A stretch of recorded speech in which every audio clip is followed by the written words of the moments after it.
Happy New Year to all our viewers and YouTube subscribers.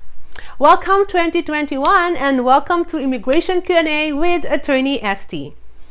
I'm Attorney Estee, Aceron, Bisnar. I am licensed to practice law in California, New York, and Philippines.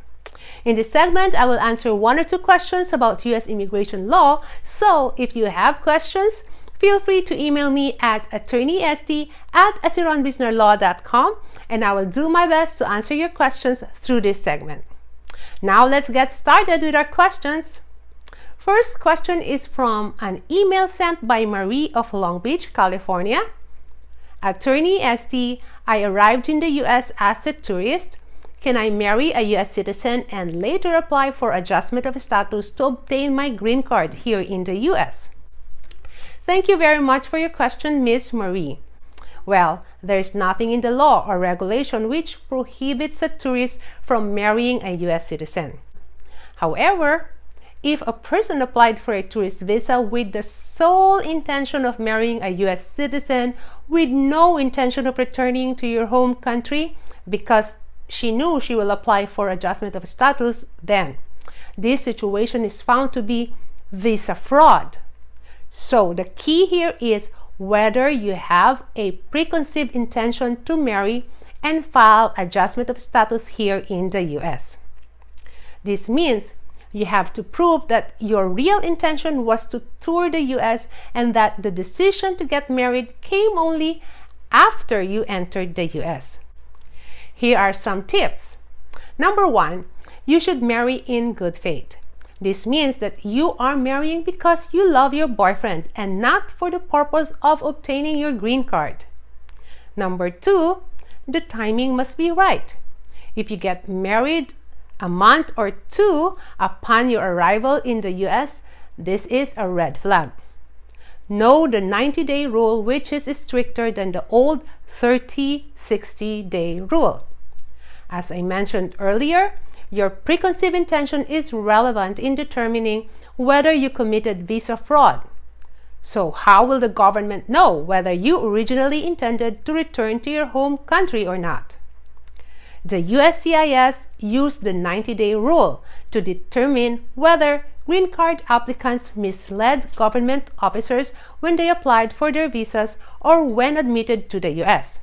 The 90-day rule states that temporary visa holders who marry or apply for a green card within 90 days of arriving in the United States are automatically presumed to have misrepresented their original intentions.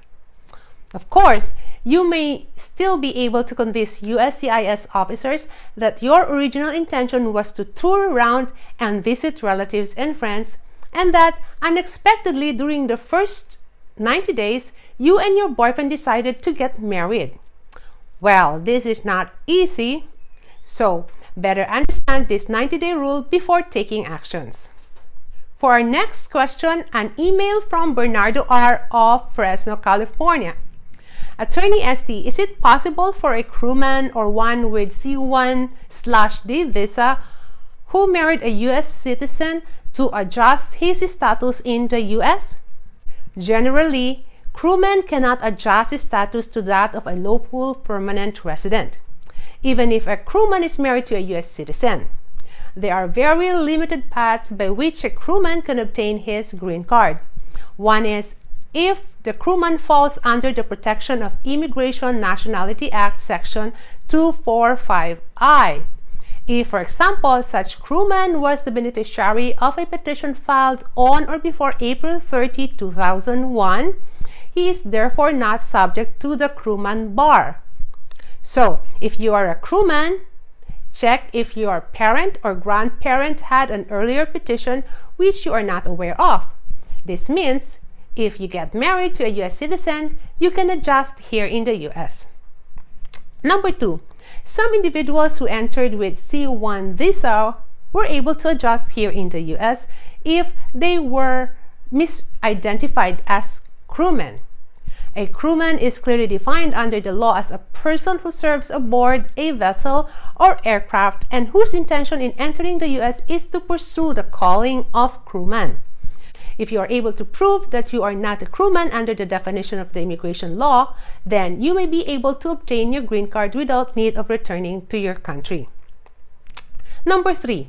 Now, if a crewman in the U.S. is married to a U.S. citizen but could not benefit from Section 245I or is clearly a crewman under the definition of the law, then the only possible way to get his green card is to wait for the approval of his petition and return to his home country's U.S. Embassy for an immigrant visa interview. This is because he could not adjust here in the U.S. What is the problem in this situation? Usually, crewmen who are here in the U.S. are already overstaying by more than 1 year. This means once he departs the U.S., he immediately incurs a 10-year ban from re-entering the U.S. He needs to apply for an unlawful presence waiver to be able to return to the U.S. The application for a provisional waiver has a lot of requirements, so it is better to talk to an immigration attorney. That's it for now. Please remember, this segment is to provide information and general views about U.S. immigration law. This segment is not intended to provide specific legal advice. Every case is different, so it is always advisable to consult an immigration attorney. You can check out my YouTube channel, Attorney Estee channel, for more information about U.S. immigration law. And for free consultation, you can email me at attorneyest@aceronbisnarlaw.com or visit my website at www.aceronbisnarlaw.com. See you in the next episode of Immigration Q&A with Attorney Estee every first Friday of the month here at Spotlight TV on KSCI TV LA 18. Bye! Happy New Year!